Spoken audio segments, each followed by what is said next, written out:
부터요. 우리가 이제 무효를 한번 보도록 그렇게 하겠습니다. 여러분 이제 무효가 뭐냐 이 말이죠. 먼저 한번 볼까요? 먼저 이렇게 갑하고 을이 이렇게 있죠. 갑하고 을이 계약을 체결하죠. 이 계약을 뭐라고 표현하냐? 이것을 법률 행위라고 얘기하고요. 그 다음에 법률 행위는 무슨 요건이 있어요? 성립 요건이 있죠. 성립했느냐 안 했느냐. 그 다음에 성립을 했죠.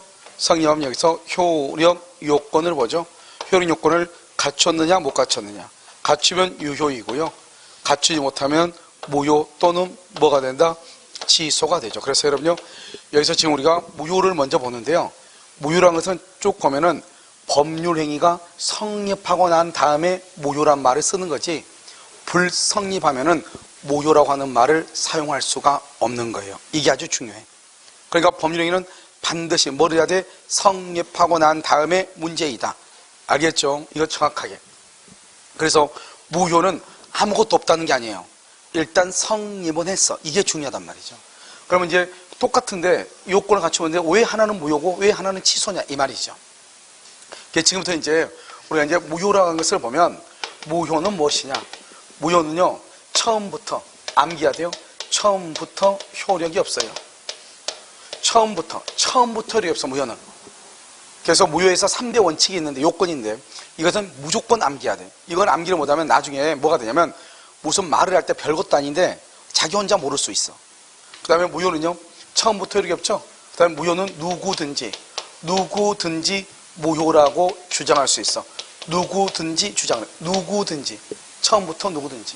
그 다음에 언제까지나 효력이 없어요. 그래서 이걸 3대 원칙이라고 그래. 자, 지금부터 시작. 처음부터 누구든지 언제까지나. 다시요. 처음부터 누구든지 언제까지나. 그래서 봐요.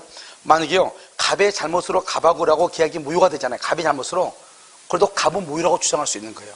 누구든지 주장하니까. 내 잘못으로 계약이 무효가 됐잖아요. 나는 무효라고 주장할 수 있다니까요. 나는.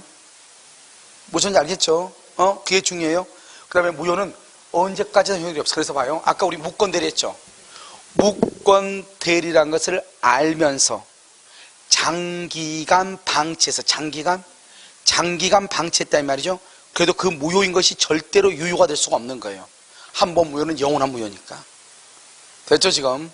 그 다음에 무효는요, 처음부터 당연히 효력이 없어. 처음부터. 그러니까요, 이행기란 말이 나올래야 나올 수가 없는 거예요. 이행기는 언제 나오냐? 계약이 체결되고 계약이 유효가 되고 그 다음에 이행기에 이행을 하지 않았을 때 채무불행이죠. 근데 무효는 처음부터 당연히 효력이 없기 때문에요, 채무불행이라고 하는 말이 나올래야 나올 수가 없는 거예요. 그래서 무효일 때는 채무불행을 이유로 손해배상을 청구한다 이런 말이 나올 수가 없어요. 그럼 여기가 취소요? 취소는 처음에는 유효예요. 그래서 나중에 취소하죠. 취소를 하게 되면은 처음부터 무효가 돼. 그래서 여러분 봐봐. 취소는 처음부터 유효예요. 취소하기 전까지. 그래서 미성년자가 계약을 하죠. 취소하기 전까지는 유효예요. 취소하면 처음부터 무효가 돼. 그러니까 우리 아까 뭐라 했죠? 무권대리는요, 원래 무효예요. 추인하면 소급해서 유효가 된다고 그랬죠? 원래 무효인데 나중에 유효가 될 수 있죠?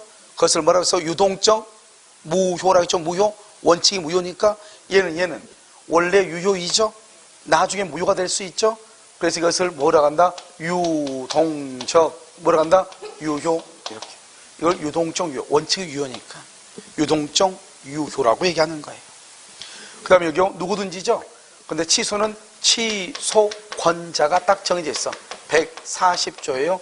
취소권자가 딱 정해져 있어. 언제까지나죠? 언제까지 영원히 이 말이잖아요. 그런데 여기는 취소는요, 3년 10년 안에 딱 취소를 해야 딱 정해져 있어요. 알겠죠? 더 이상 안 돼. 자, 그 다음에 이 세 가지를 반드시, 여기는 잘 모른다 할지라도 무효는 처음부터 누구든지 언제까지나. 처음부터 누구든지 언제까지나. 다시 시작. 처음부터 누구든지 언제까지나. 그래서 이제 앞으로 별것도 아니죠. 이걸 가지고 이제 계속 얘기를 할 거예요. 그러면 그 말이 그 말이구나 이제 와닿을 거예요. 그 다음에 무효는 아무 말 하지 않은 무효는요, 당연히 무효예요. 당연히. 그 다음에 무효는요, 아무 말 없으면 확정적 무효예요. 확정적 무효. 무효는 당연 무효고 확정적 무효고, 그 다음에 절대적 무효라고 그래. 절대적 무효. 누구에게도 무효가 돼. 누구에게도. 근데 우리가 상대적이란 말이 있겠죠. 그럼 상대적 무효란 말이 있겠죠. 상대적은 뭐가 상대적이죠? 우리가 비진이 표시의 무효는 누구에게 대항하지 못한다. 선의의 제3자. 그러면 악의한테는 대항하고 선의한테는 대항을 못한다 이 말이죠. 그것을 뭐란다? 상대적이라고 하는데요. 절대적은 누구한테나 무효가 돼요. 누구한테나. 그것을 절대적이라고 얘기하는 거예요. 그 다음에 여기는요, 확정적이죠. 확정적의 반대가 뭐예요? 그래서 유동적이에요. 유동적 무효. 당연이죠. 당연 무효의 반대가 뭐냐면 재판상 무효예요. 그래서 우리는 아무 말이 없으면 그냥 이렇게 나오죠. 책에 뭐라고 나온다? 법률행위가 무효다. 이렇게 나오죠. 뭐는 무효다. 그럼 그때 무효는 당연 무효고 확정적 무효고 절대적 무효를 얘기하는 거예요. 아무 말이 없으면. 무슨 말인지 아시겠죠?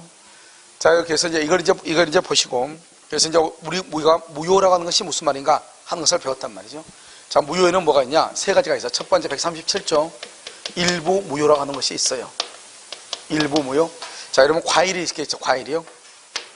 과일이 이만큼 상했어요. 개당 1,000원이에요. 과일이 이만큼 상했어. 개당 1,000원이야. 그럼 여러분 어떻게 해야 돼요? 이 사과를요, 개당 1,000원에 사는 사람이 있어요, 없어요? 있어? 없죠? 그래서 일부가 무효죠? 우리가 일부가 무효면 분명히 여기만 무효고 여기는 무효가 아니잖아요? 그런데도 불구하고 1,000원에 사는 사람이 있어, 없어? 없다니까요? 있어? 없어. 왜요? 이 일부 무효는 원칙적으로 뭐로 보니까 사과가 분명히 이 부분만 상하가 상했잖아요. 그럼에도 불구하고 전부가 상한 걸로 취급을 하니까 그렇단 말이죠.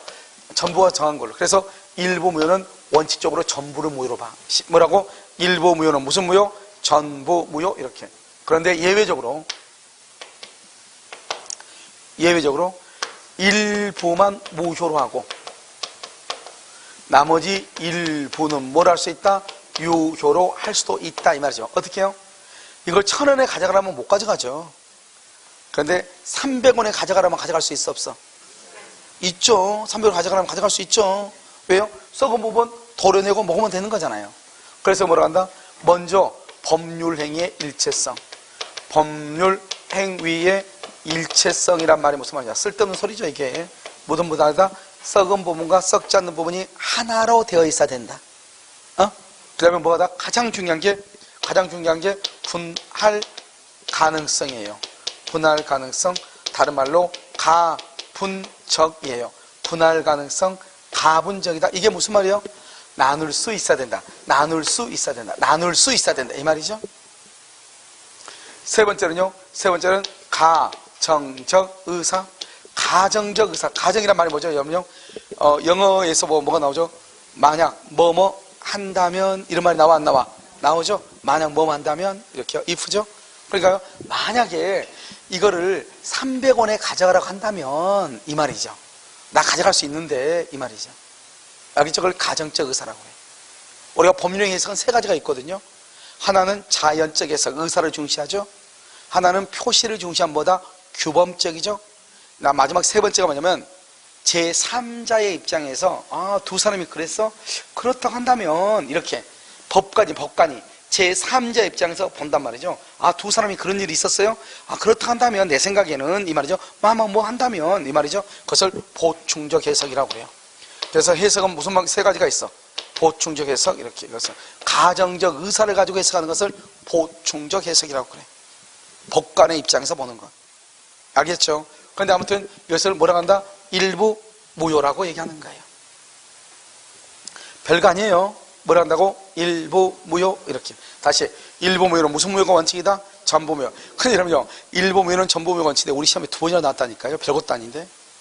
그런데 사람들이 시험장에 가서 보면은 수도 없이 듣는데 일부 무효는 일부 무효가 원칙이다 그러면 맞아 그런 것 같아. 긴장하면. 알겠죠? 일부 무효는 무슨 무효다? 전부. 그런데 일부만 무효라고 일부만 유효로 하고 싶다 이 말이죠. 그런데 이 중에서 이 세 가지를 다 알 필요 없고 가운데 말만 무슨 말인지 알면 된다. 뭐가 있어야 돼? 분할이 가능해야지. 여러분 봐봐. 분할 가능하다는 말이 무슨 말인지 좀 더 설명을 해요. 여러분 커피 마시죠? 커피? 커피잔에 커피를 딱 가져왔는데 어떤 사람이 콧물 한 방울 거기다 딱 떨어뜨려. 그럴 수 있잖아요. 내가 커피 마시는데 얘기하고 있는데 콧물 한 방울 딱. 왜?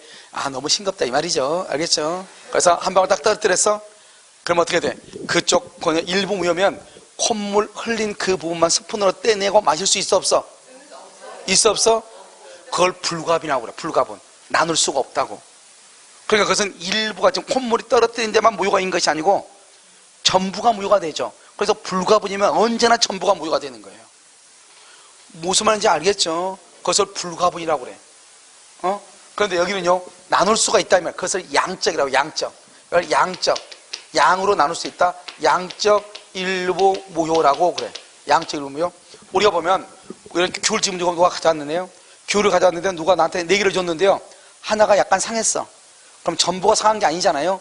그러면 일부만 상한 거죠. 그러니까 그것은 1개, 2개, 3개, 4개 이렇게 셀 수 있으니까 좀 상했네? 이건 하나 상했네? 이렇게 할 수 있죠. 그런데 누가 콧물을 딱 떨어뜨렸는데 한쪽이 콧물 있네? 이건 아니잖아요. 무슨 말인지 알겠죠? 그건 전부가 콧물이 있는 거지. 알겠죠? 그걸 불가분이라고 하는 거예요. 알겠죠? 그래서 일부 무효에서 제일 중요한 건 일부 무효는 전부 무효다. 그런데 일부만 무효라고 일부만 유효할 수 있다. 그렇게 하려면 반드시 중요한 것보다 가분적. 나눌 수 있다. 나눌 수 있다. 분할 가능성. 그 말이 중요해요. 그 다음에 여기서 이 무효란 말을 치소로 바꿔. 일부 치소는 전부를 치소로 한다. 일부만 치소하고 나머지 일부는 유효할 수 있다. 똑같아. 그래서 일부 무효나 일부 치소는 똑같아. 그러니까 이 일부 치소가 우리 시험에 3번이나 나왔다. 아무 말도 아닌데 이거 그대로 일부 무효는 일부 치소다. 그런데 일부 치소에서 중요한 키워드는 뭐라고? 일부 치소에서 중요한 키워드는 뭐라고? 가분적이다. 알겠죠?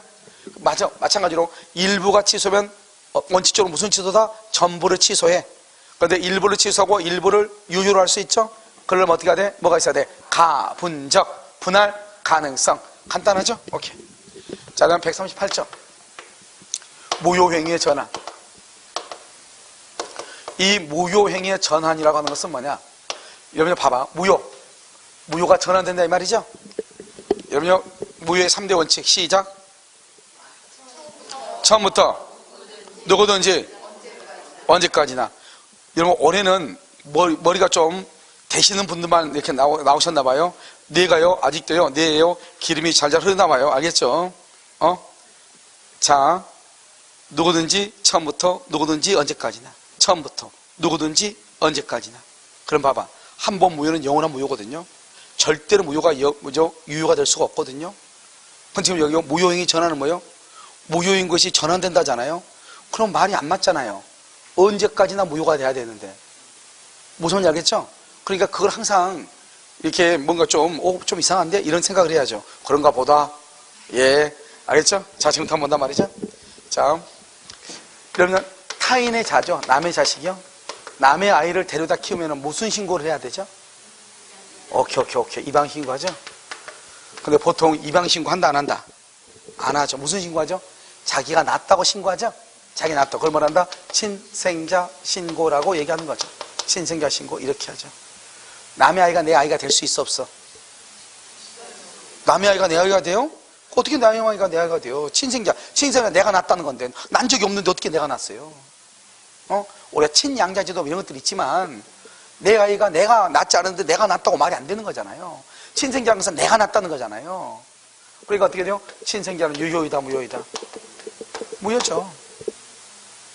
그런데 부부가 아이를 데려오면서 입양신고를 해야 되는데 우리가 난 걸로 합시다 해서 친생자 신고를 했다는 거잖아요. 내가 낳지 않았는데. 그 말은 친생자 신고라는 것이 입양신고보다는 더 넓은 개념이잖아요. 친자가. 그런데 굳이 두 부부가 아이를 데려오면서 입양신고를 해야 되는데 친생자 신고를 했다고 하는 것은 만약에 이 친생자 신고가 무효라고 할지라도 우리는 이 아이를 내가 키울 생각이 있다 없다? 있다. 최소 뭐로? 입양으로서 이 말이잖아요.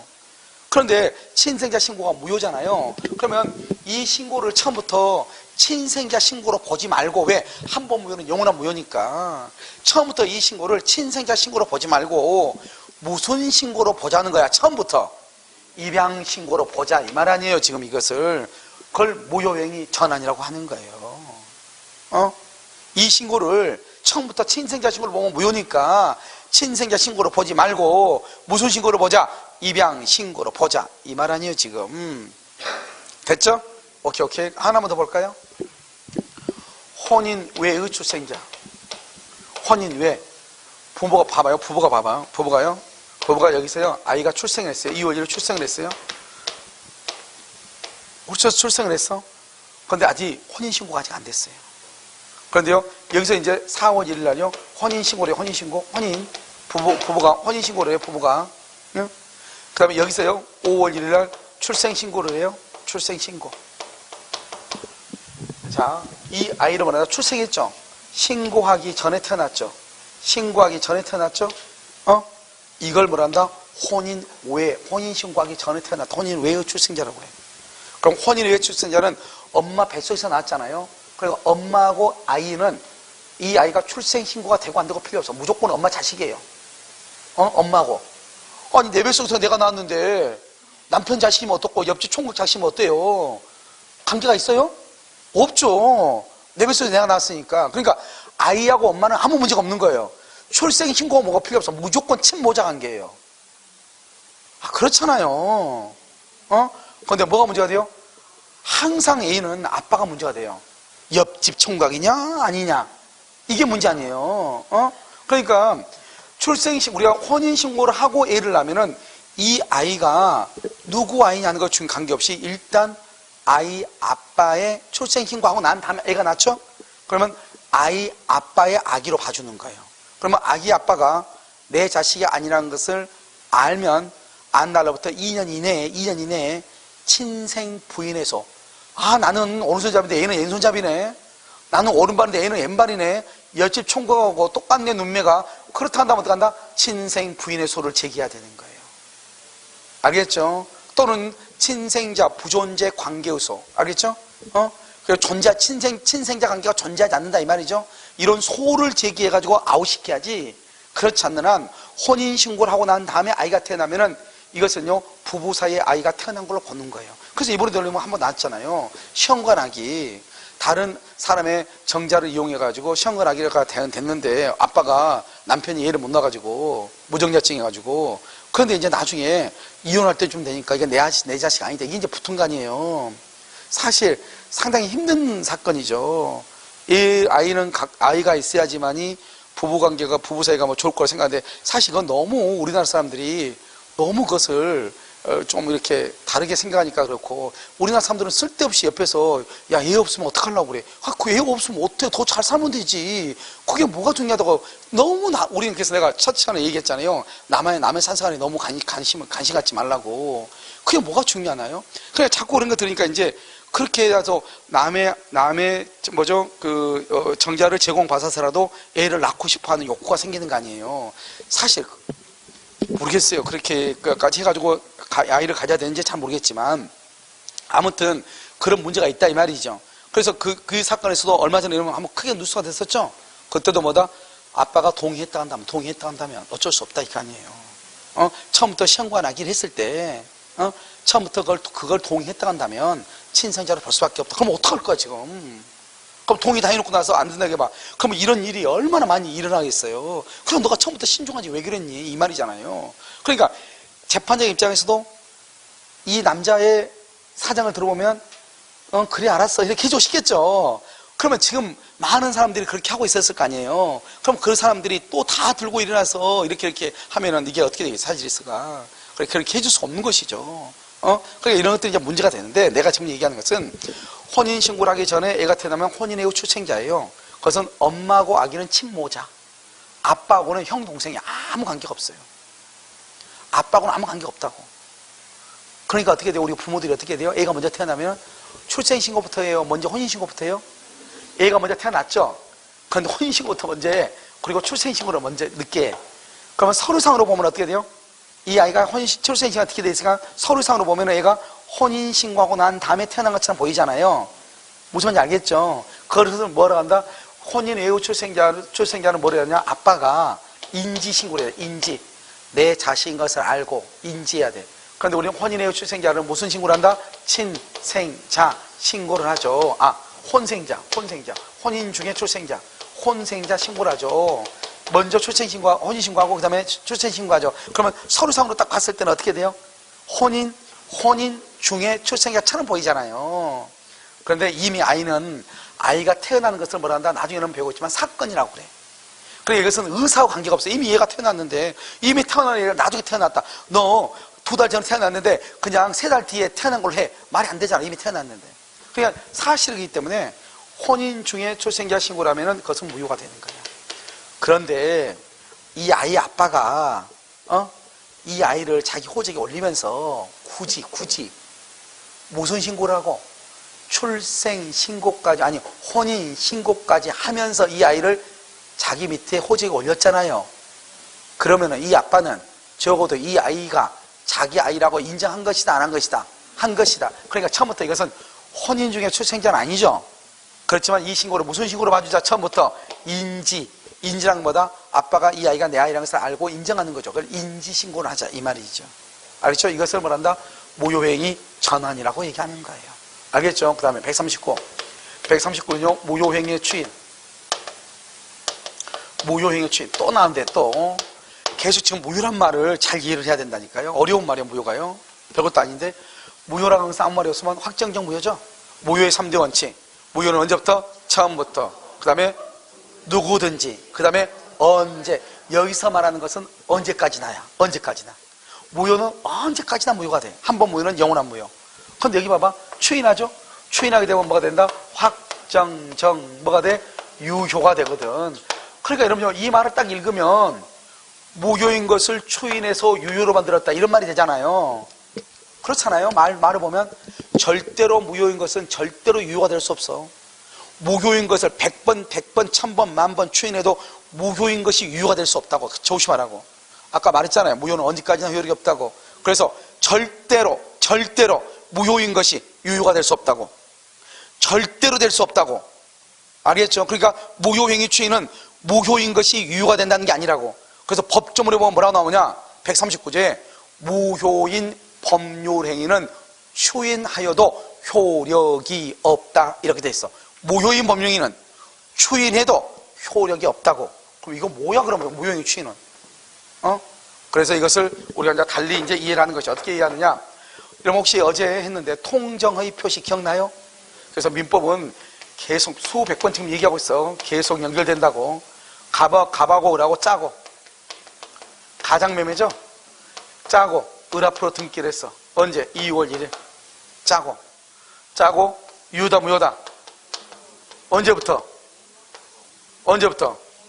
2월 1일부터 언제까지? 영원히 무효잖아요. 그러니까 이 무효는 죽었다 깨어나도 유효가 될 수가 없는 거예요. 그럼 우리가 매매하면서 을 앞으로 등기할 때 그냥 등기 안 하자 계약서 쓰잖아요. 그래서 매매대금 얼마나 쓴다? 1억. 왜 쓰겠죠? 그래서 무효가 됐죠? 그런데 이것을요 10월 1일 날 2월 1일 계약이 무효라는 것을 알고 반드시 알고 해야 돼. 알고 2월 1일의 계약 내용대로 갑하고 우리 10월 1일 날 우리 어차피 2월 1일 날 나오고 계약한 건 무효인데 그 2월 1일 날 계약한 거 그대로 그냥 오늘 우리 그 내용 그대로 계약을 진짜로 한 것으로 보자 이 말이죠.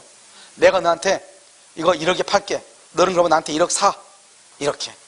그러니까 어떻게 해요? 2월 1일 계약이 무효했죠. 둘이 짜고 했으니까 거짓말로 했으니까 내가 너한테 1억에 판 것처럼 하고 너는 1억에 산 것처럼 하자. 그게 2월 1일이잖아요. 그럼 무효죠. 무효인데 10월 1일에 뭐라고 하냐? 우리 2월 1일 한 것처럼 내가 너한테 팔게.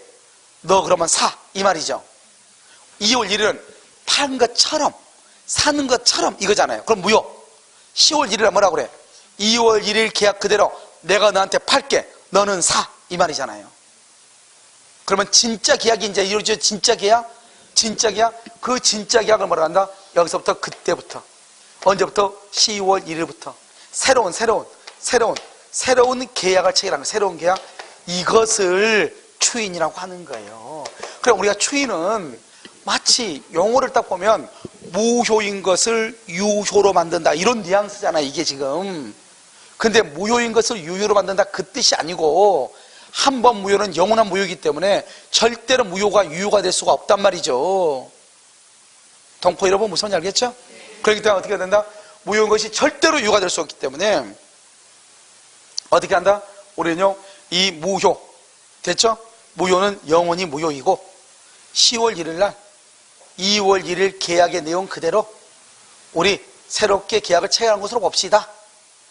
이것을 뭐란다? 추인이다. 그러니까 추인은 언제부터다? 언제부터? 그때부터다. 그때부터 뭐로 본다? 새로운 계약으로 본다. 언제부터? 그때. 그럼 그때란 말이 뭐죠? 그때 그 사람 그때는 뭐라 한다? 소급한다 안 한다? 소급하지 않는다. 소급은 언제로 가는 것이다? 과거로 가는 것인데 무효는 한번 무효는 영원한 무효니까 논리적으로 소급할 수가 있다 없다? 없다. 알겠죠? 뭐 무효의 추인 여기까지가 무효에 가는 것이다 이런 말이죠.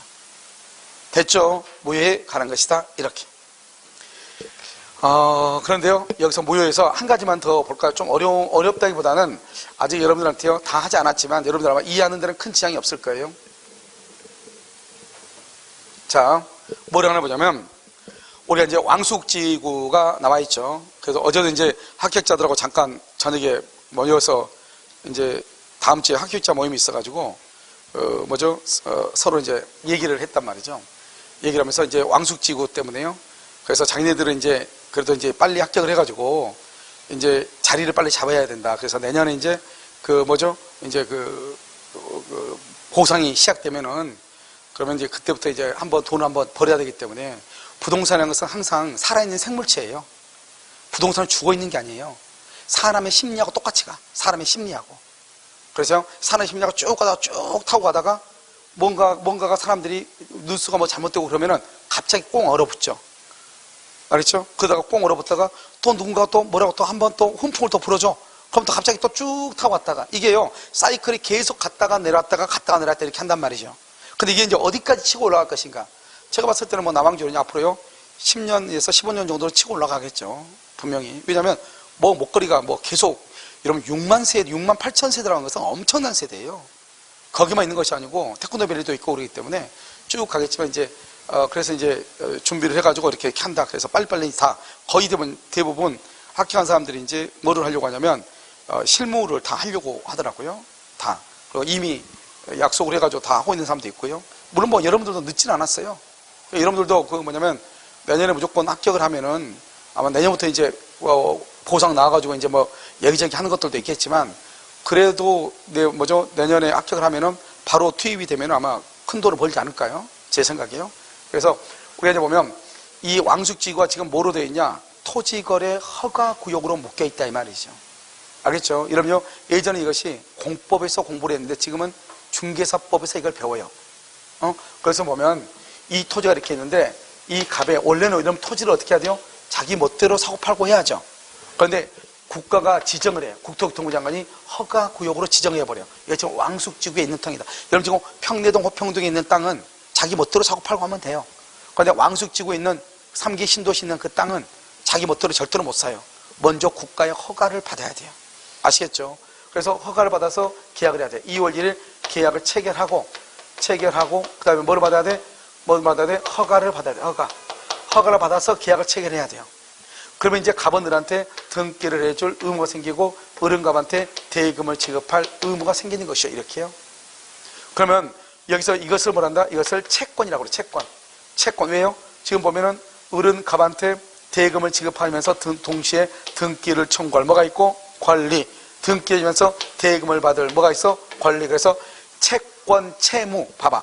권리와 의무를 줄여서 뭐라고 한다? 권리라고 하죠. 그래서 봐. 우리가 보통 민법 총칙에서는 뭐라고 보통 표현을 하냐? 보통 권리, 의무라고 표현을 해. 권리, 의무 이렇게. 그 다음에 무슨 관계라고 한다? 법률 관계라고 이렇게 표현하죠. 이것을 알겠죠? 그런데 여기서 이것을 채권법에서는 뭐라고 표현하냐? 권리를 채권이라고 얘기하고 의무를 채무라고 얘기하고 법률 관계를 채권 관계다 이렇게 얘기해. 채권 관계 이렇게 같은 말을. 아시겠죠? 그러니까 여기서 보면은 여기 계약을 체결하게 되면은 뭐가 생긴다? 권리와 의무가 생기죠? 권리와 의무를 줄여서 뭐라고 한다? 권리죠? 그 권리를 다른 말로 뭐라고 한다? 채권이라고 얘기하는 거예요. 지금 이해되셨나요? 알겠죠? 그래서 이것을 여기서는 우리는 채권행위다 이렇게 얘기해요. 채권행위다 이렇게. 그러니까 갑하고 을하고 계약을 하다 보니까 어떤 문제가 발생한다? 갑은 을한테 등기를 해줄 뭐가 생기고 의무, 을은 갑한테 대금을 줄 뭐가 생겨? 의무. 그래서 이것을 이 채권 행위를 뭐라고 한다? 의무 부담 행위다 이렇게 얘기해. 서로가 계약을 체결하면 서로가 서로한테 의무가 생긴다 이런 말이죠. 이런 의무가 있죠? 그럼 의무가 있으면 그 의무를 어떻게 해야 돼요? 의무가 있으면 의무로 이행해야죠. 군대 갈 의무가 있으면 군대를 가야죠. 그래서 이것을 말한다. 이행의 문제를 남긴다 이렇게. 이행의 문제. 그래서 의무를 이행한다 이렇게. 의무를 이행해. 그래서 의무를 이행을 해야 된단 말이야. 근데 의무를 이행하지 않죠? 그럼 의무가 아까 뭐라고 그랬죠? 의무가 다른 말로 뭐라고 한다? 채무라고 하죠. 채무. 의무를 다른 말로 뭐라고 그래? 채무. 그래서 채무를 이행을 해야 돼. 근데 채무를 이행해야 되는데 채무를 이행하지 않는 것을 뭐라고 한다? 채무 불이행이다. 우리가 민법 총칙의 두 번째 시간에 뭐를 했냐? 목적의 가능성을 했어. 원시적 불능과 후발적 불능을 얘기했죠? 후발적 불능에서 뭐가 나온다? 채무 불이행이란 말이 나와. 그때 채무 불이행은 3대 요소가 있어야 된다고 얘기했어. 시작. 그렇잖아요. 그걸 채무 불이행이잖아요. 알겠죠?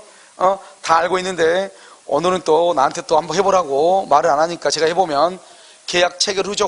후발적. 누가 잘못해야 돼? 누가? 채무자의 귀책 사유. 다시. 채무 불이행 뭐다? 후발적. 채무자 귀책 사유. 그걸 채무 불이행이라고 하죠. 그 채무 불이행을 좀 더 디테일하게 설명을 하면 이렇게 되는 거예요. 지금 계약 체결했잖아요. 계약 체결했잖아요. 그런데 의무가 있으면 의무를 이행을 해야 되는데 채무자가 채무를 이행하지 않아. 채무자의 잘못으로. 채무자의 잘못 없이 이행하지 않는 것을 채무불이행하지 않아요. 그것을 채무불이행이라고 그래. 채무불이행이 있으면 계약을 해제하고 그 다음에 원상회복을 청구하고 원상회복은 다 돌려줘야 된다 이 말이죠. 손해배상을 청구한다 이런 말이죠. 알겠죠? 이게 여러분요 한 세트야. 이게 법의 논리라고. 자, 법은 어떻게 한다? 갑과 을이 계약을 체결한다. 그 계약을 체결하게 되면 권리와 의무가 발생한다. 그 중에서도 우리가 권리와 의무를 한마디로 뭐라 한다? 권리죠. 그 권리를 뭐라 한다? 채권관계죠. 채권행위다. 채권행위 즉 계약을 체결하다 보면 의무가 발생해. 등기를 해줄 의무, 잔금을 지급할 의무가 발생하죠. 그것을 의무 부담행위다. 의무가 있으니까 그 의무를 어떻게 해야 돼? 이행을 해야 돼. 의무를 이행을 해야 돼. 의무를 뭐라 한다? 채무라고 그래. 채무를 이행해야 돼. 채무를 이행하지 않는 것을 뭐라 한다? 채무 불이행이다. 이렇게 얘기를 해. 이해되셨나요? 알겠죠? 이것을 얘기를 한다 이 말이죠. 그래서 봐봐요. 우리가 아직 토지거래 허가구역 내 토지에 대해서 허가를 받아가지고 계약을 체결하죠.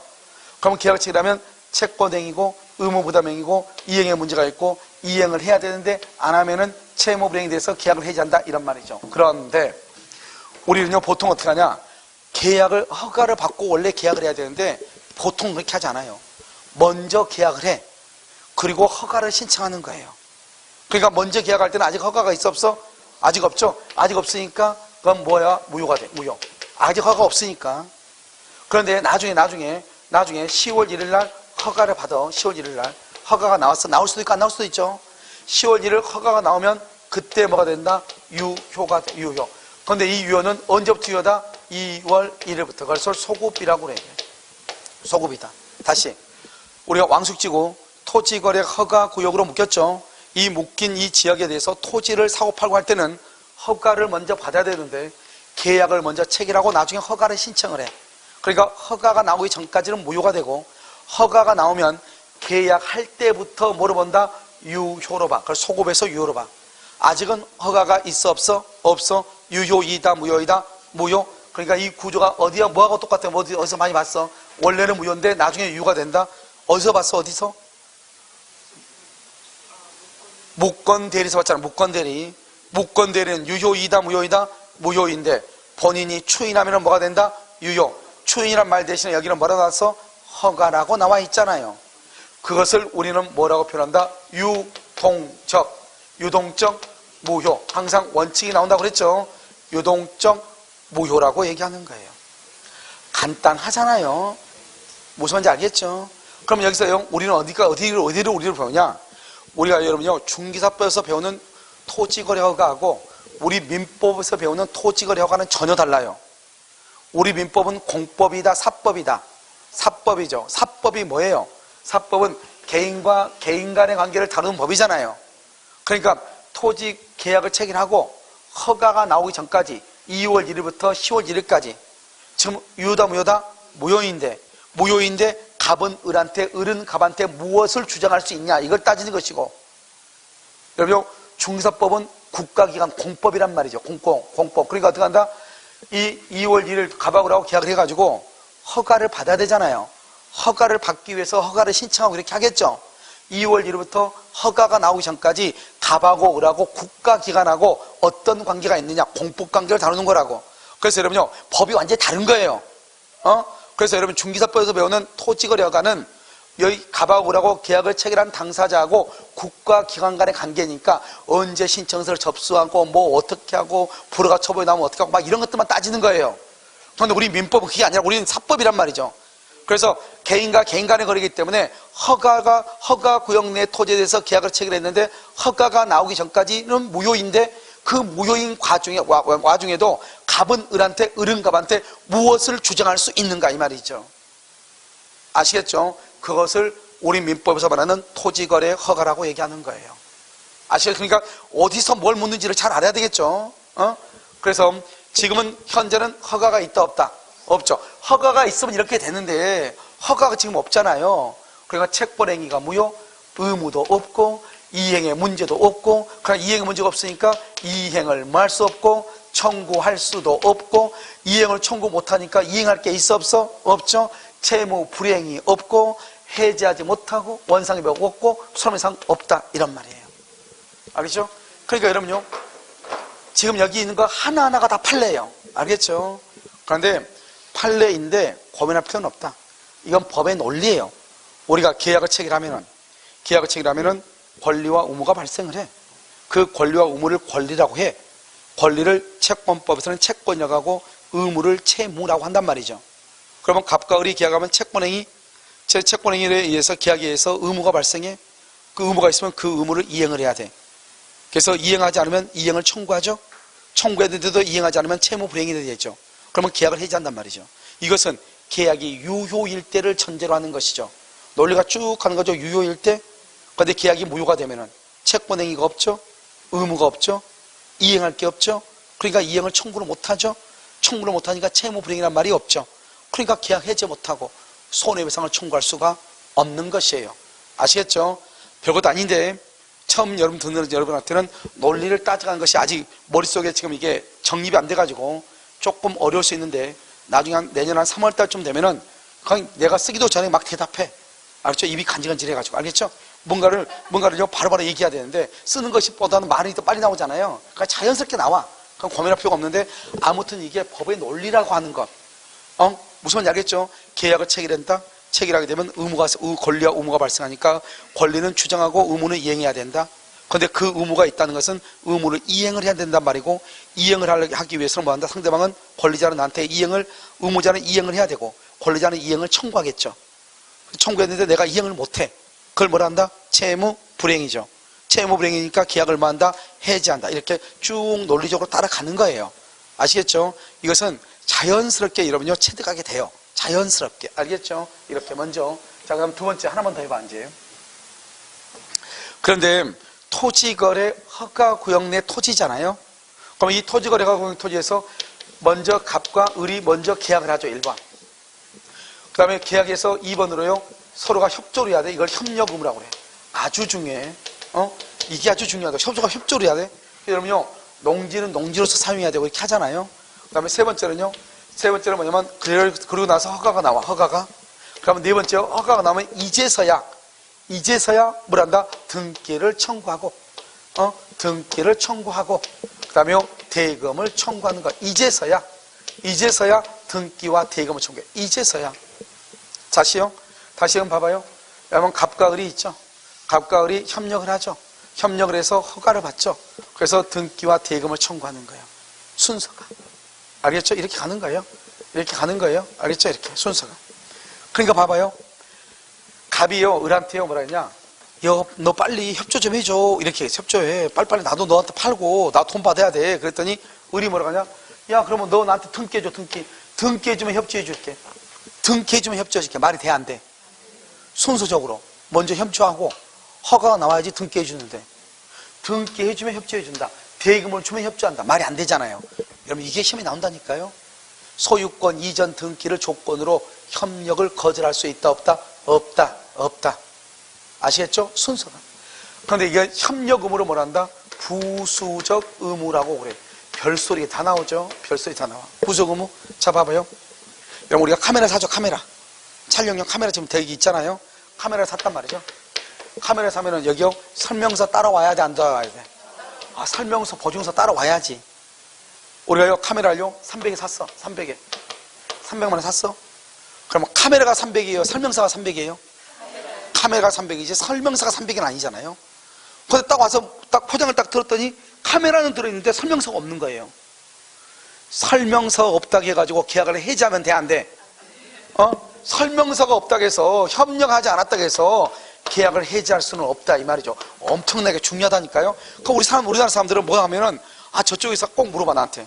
아, 선생님 있잖아요. 저쪽에서 저렇게 나오는데 이거 계약 해지하면 안 돼요? 여러분, 해제는 무조건 하는 게 아니에요. 계약 해지는 주된 뭐, 이걸 주된이라고 그래. 등기를 안 해주거나 잔금을 안 줄 때 계약을 해지하는 거예요.